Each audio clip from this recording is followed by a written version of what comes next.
Chapter 13. Thursday morning was a repeat of the previous morning. Joe made breakfast while Katie got ready, but something felt different. Katie could sense that Joe was distracted. When she sat down to eat, she said, "What's wrong, Joe?" "Nothing. Why do you think something's wrong?" "Well, you haven't said much this morning, and it seems your mind is elsewhere." Joe sighed and said, "I don't know. I guess I feel like a bad person." Katie held his hand and said, "You are not a bad person. Why would you think such a thing?" "I loved my wife very much. We were soulmates. At least, I thought we were soulmates. I never thought I was capable of loving someone like I loved her. That is why my relationships with women have always been casual, if you can even call them relationships. Then you come along, and in less than a week, I am experiencing things I never experienced with my wife. How does that not make me a bad person? Maybe I never really loved her. Maybe I just thought I did." Katie got up and stood behind Joe. She wrapped her arms around him and said, "I honestly believe that if you think you love someone, you do. I should probably tell you now, Joseph Novak, that I think I love you." Joe stood up and looked Katie in the eyes. "I think I love you too, Katie Kowalczyk." They kissed for a long moment, and then Katie said, "You are a good man, Joe. What we shared last night was unique. It was probably because of your increased awareness of the abilities locked inside you. Perhaps one day you will discover the key." "You are quite wise for your age, young lady," Joe said. "Young? Ha! I happen to be 30. Did you forget already?" "Oh, 30. That's right. Maybe it's time to buy a condo in Florida." "Joke all you want, but you have no idea what it's like to be past your prime." "Tell me, Katie, when was your prime?" Katie looked at Joe, smiled, and said, "It was last night when we were together. See? I'm past it." "You are a funny, old, past-your-prime woman, Miss Kowalczyk. It has been a long time since I smiled as much as I have these last few days." "I feel the same way. I guess we are good for each other." "I guess we are," Joe said. "Now, I think we should get ready so we can get to work." "Look at you, all eager to work, and you're not even getting paid." "I get to spend time with you," Joe said. "That's payment enough. Plus, who doesn't like a good mystery?" When Katie and Joe got to the station, they went straight to see Billy. Katie tapped him on the shoulder, and he almost jumped out of his chair. "Oh, Miss Katie," he said. "What can I do for you?" "I'm following up on the information you sent me about the Williams couple. I need more information on the 2 apartment buildings that they own. I need to know if there is anything special or unusual about them." "I'm not sure what you mean. Can you be more specific?" "Not really," Katie said. "We think their murder was connected to one or both of those apartment buildings, but we don't know how it was connected." "We?" Billy said, looking at Joe. "I'm sorry, Billy. This is my new partner, Joe." They exchanged greetings, and Katie said, "Now, do you think you can get something for us today? If there is something to find, I'll find it for you." "Good. Thank you, Billy." They went to Katie's desk, and Joe asked, "Where should we go first?" Katie dug through her papers and found the addresses of the 2 apartments. "Well, one apartment is on 23rd Street and one is on 38th Street. The 23rd Street one is closer, so let's go there first." They got in Katie's car and headed to the first apartment. They parked on the street next to an old brick building on a corner lot. It had 3 floors, but one floor was halfway below ground, like a basement. Its windows seemed to peek over the top of the snow.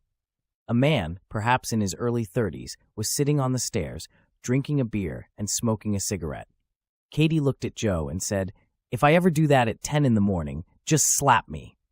They got out of the car and approached the man. "Hi, I'm Katie. No, and this is Joe. We are with Channel 23 News. Would you mind talking to us about Mr. and Mrs. Williams?" "The landlords? What about 'em?" "Did you hear about what happened to them?" Katie asked. "No, what happened?" "Someone murdered them the other day," Katie said. "No shit," the man said. "Well, I'm sorry to hear that, but karma will get you every time." "Karma?" Joe asked. "Yeah, you know, when you do bad things, the universe gets you in the end." "What bad thing did they do?" Katie asked. "They just wasn't good people. First of all, they imposed all these stupid rules just to make themselves feel powerful or something." "Like what?" Joe asked. "Like smoking. They told us we weren't allowed to smoke in our own apartments." "What kind of shit is that? I'm paying rent." I should be able to do what I want in my own damn apartment. You're out here smoking, Joe said. Why do you obey the rule if you think it's wrong? I don't smoke out here for them. I smoke out here out of respect for my girlfriend. She seems to think it's bad for the baby. I see, Katie said. Is there anything else they did that would be considered bad?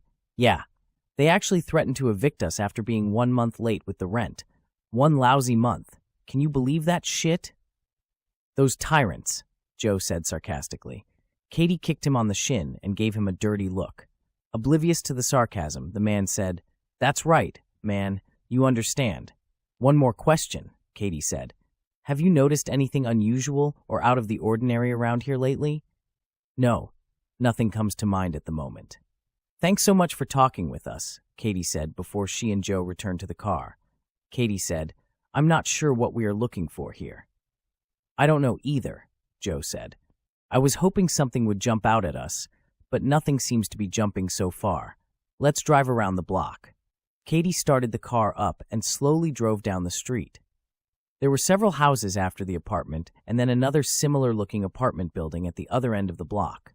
As they drove by, Joe noticed a classic black Corvette parked on the street in front of the building. I used to have one of those, he said. A Corvette? Katie asked. Yes, that's a 58. I had the same year, except mine was red. It was my midlife crisis car.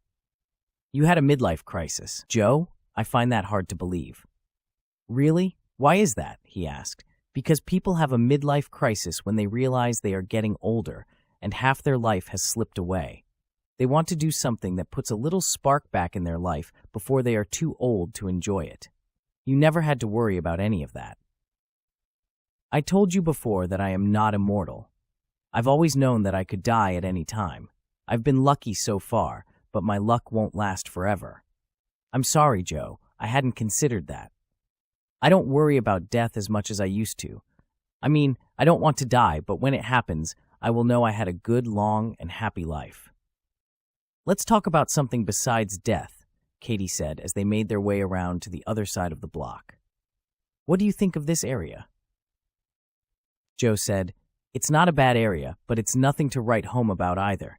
I can't see what's special about it. I don't know either, Katie said. Let's look at the other apartment building. The other apartment building was very similar to the first one. It was an older 3-story brick building, like the first apartment building, but this one did not have basement apartments. It was also deeper than it was wide. When they arrived, they saw a young mother strapping a small child into a car seat. They walked over to her, and Katie said, Hi, we are from Channel 23 News investigating what happened to your landlords. Do you have a minute to talk? Sure. I was shocked when I heard the news. Did they catch the killer yet? No, they haven't. Not yet anyway, Katie said. Can I ask what you thought of Mr. and Mrs. Williams? I thought they were very nice people, especially Mrs. Williams. Before little Christine was born, Mrs. Williams hand-delivered a present for the baby. It wasn't a cheap present. It was a good-quality baby crib. You know those can be expensive. Do you know anybody that might have wanted to harm them? Katie asked. No, everyone here liked them, as far as I know. I thought it was just a random mugging. Was it not? We are just investigating all possibilities, Katie said. Has anything changed with this property recently? Joe asked. Have you seen anything unusual? No, nothing has changed around here in a long time, she said. Are you happy here? Joe asked. I mean, is this a good place to live?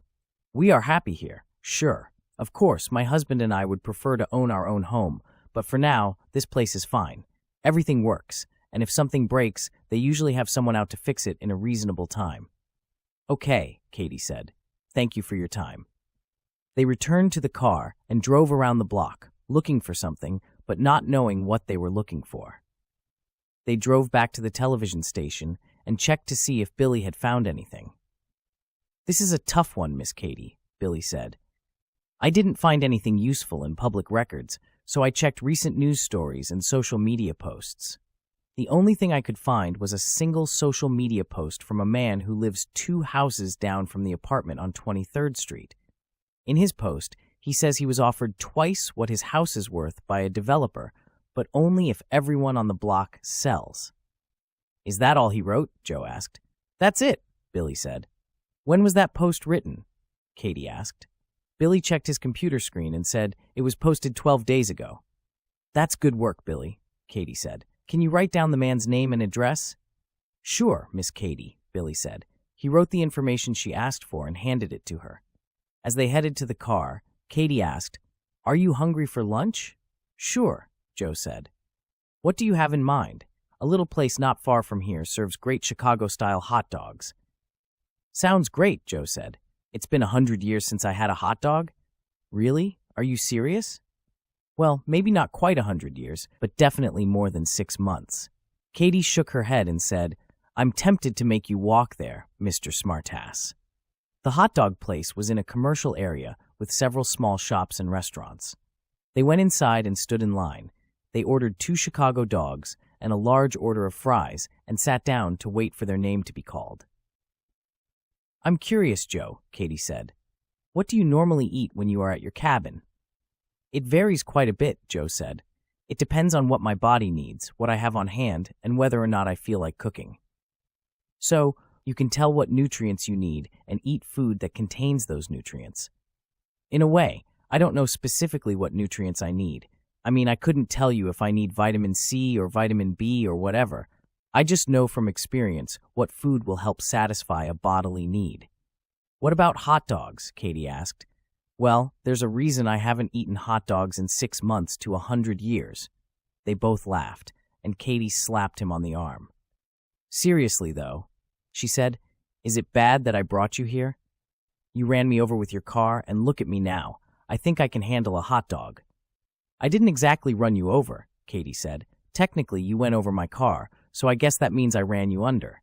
Either way, Joe said, I prefer a hot dog. Just then, someone called Katie's name, and Joe went up to the counter and brought the food back to the table. Joe took a bite of his hot dog and said, You're right, this is very good. Stick with me, and I'll have you looking my age in no time, Katie jokingly said. Unfortunately, it's not possible for me to look as good as you. I mean, look at you. You're gorgeous. Flattery will get you everywhere, Joe. I'm being serious, Katie. I am certain that there are more men envious of me being with you than the other way around. Well, thank you, Joe. I feel very lucky to be with you, and I think plenty of women are envious of me as well. Why don't we walk down the street together and see how many heads we can turn? Joe said. You are too funny, Joe. When they finished lunch, they returned to the apartment on 23rd Street.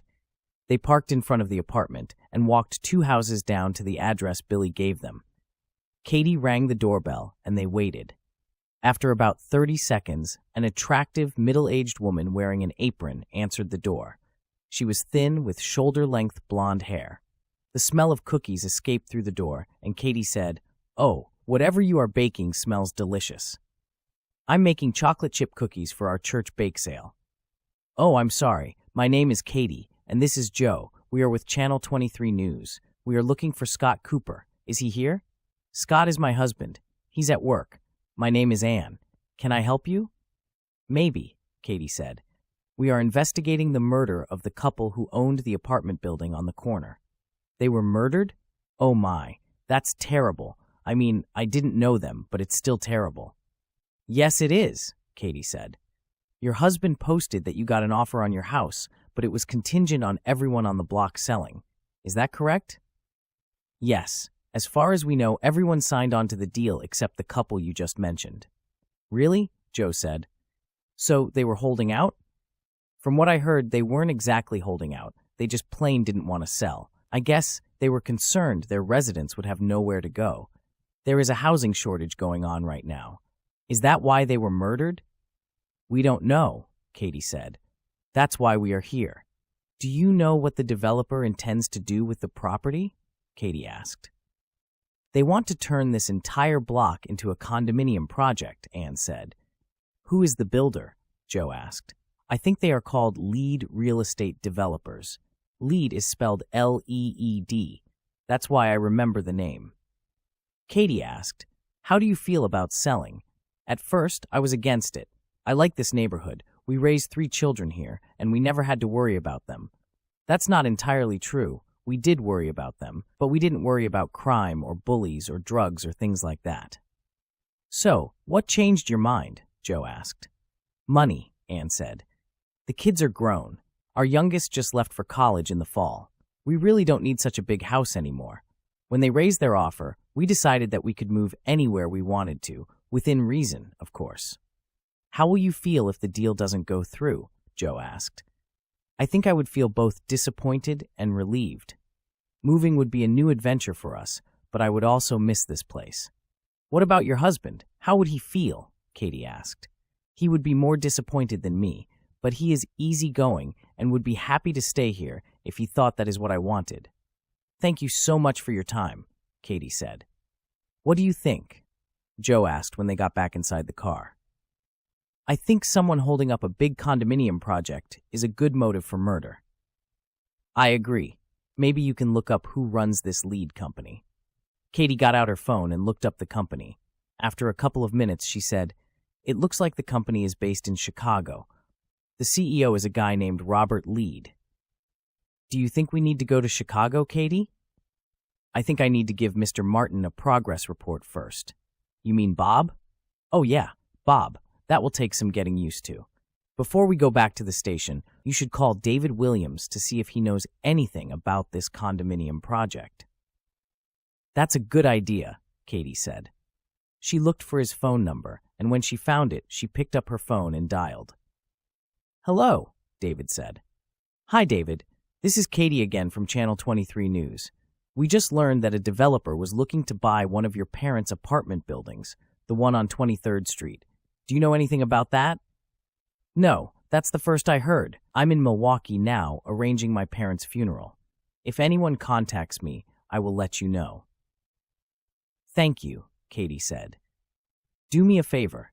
If anyone contacts you about selling, tell them you will think about it. Don't commit to anything right away. Your parents didn't want to sell, and we need to find out if that had anything to do with their deaths. So, do you think this developer had something to do with their murders? Do you think he thought I would be easier to deal with? That is possible, but it is also possible that we are barking up the wrong tree. If they do contact you, be cautious, but don't assume the worst. There isn't much I could do now anyway. I have a meeting with the lawyers tomorrow to go over the will. It's possible my parents left everything to charity. I won't know until tomorrow. Okay, David, please call me when you know more. They drove back to the station and went straight to Mr. Martin's office. Katie knocked, and he waved them inside. Hi, Katie, he said. Hello, Joe, is it? That's right. It's good to see you again, Bob. Mr. Martin, Katie said. I'm sorry. I can't get used to Bob. Call me whatever you like, Katie. Did you learn anything new you want to tell me about? Yes, sir. We learned a developer out of Chicago wants to build a condominium project on the block on which one of the apartments belonging to the Williamses sits. More significantly, we learned they were the block's only holdout. Everyone else signed contracts to sell. So you think holding up a multi-million-dollar project is a motive for murder? I would agree, but we need more than that. That's why I would like to go to Chicago tomorrow and talk to this developer. Okay, Martin said, but if you can't give me something actionable by Monday morning, I think we will have to put the story on the back burner and move on to something else. That's a tight deadline, Katie said. Yes, it is, Martin said. Unfortunately, we need to get interesting content on the Tube daily, or we will lose viewership. If we lose viewership, we lose money. Many little stories now are better than one big story that may or may not happen in the future. Okay, I understand, Katie said. After the meeting, Katie and Joe walked back to Katie's desk, and she said, I don't think we have enough time to solve this thing. Tomorrow's Friday, and I'm bringing you home this weekend. Joe put his hand on Katie's shoulder and said, Relax. I have faith that everything will work out for the best one way or another. I wish I could have your optimism, Joe. You can. Optimism is little more than a lack of worrying. If you don't solve this case by Monday morning, you will simply get another assignment. Is that so bad? No, it's not bad, but I would feel like a failure. Why? I bet we know more than the police, and they have an experienced detective on the case. You always know how to make me feel better, Joe. I don't know what I will do when you are gone. I have faith that will work out, too. For now, let's enjoy the time that we have together." "What did you have in mind?" Katie asked with a smile. "You know what I have in mind. But first, since it is still early enough, I want to cook you a nice dinner. We'll need to pick up some ingredients on the way to your place." They left the television station and stopped at a large Italian market on the way to Katie's apartment. Joe was not planning on cooking an Italian dish, but he was able to find all the ingredients he needed there. Once they were back at Katie's apartment, Joe set all the ingredients on the kitchen counter, put down a cutting board, and started cutting beef into chunks. He then put the chunks in a frying pan as Katie watched. "Are you going to tell me now what you are making, or is it a big secret?" "It's no secret. I'm making Hungarian goulash." "Oh, I heard of that, but I don't remember ever having it." "Another first," Joe said. "I learned this from my wife's mother. She came to America not long before my mother arrived here." "Is there anything I can do to help?" Katie asked. "If you want to help, you can cut up the onion. I'd be happy to." Katie peeled the onion and cut it into slices. She then stacked the pieces and cut through them again. After several strokes with the blade, she screamed out in pain. "Ow! Shit!" Joe whirled around and saw Katie holding her finger. He shut the stove off and checked on her. "Let me see that," he said as he held her hand. Katie let go of her finger so Joe could see. It was bleeding, so he led her to the sink and put her finger under cold water. He gently put a little soap on the cut and rinsed it again. "You got yourself good," he said, "but it's not deep enough for stitches. Where are your bandages?" "They're in the bathroom cabinet." Joe went to the bathroom and found a box of various sizes of bandages. He picked the appropriate size and went back to the kitchen. He cleaned Katie's wound again, dried it, and covered it with the bandage. He then held her hand with both of his hands, closed his eyes, and concentrated. Katie looked at him and said, "What are you doing?" "I'm trying to speed up your healing." Katie waited about 15 seconds and said, "I don't think it is working." Joe opened his eyes and said, "You're right, it's not working. I don't know what I'm doing wrong." "You are not doing anything wrong, Joe. In fact, you have done everything right since the day I met you." Katie put her hands on Joe's face and kissed him. She pulled away and said, "Let's finish this great meal of yours." "Okay," Joe said, "but I'll take it from here." "That's fine with me. I'm happy to watch you work." "Don't get used to it. I'm going to teach you how to cut onions, and you can help next time." "Very funny," Katie said.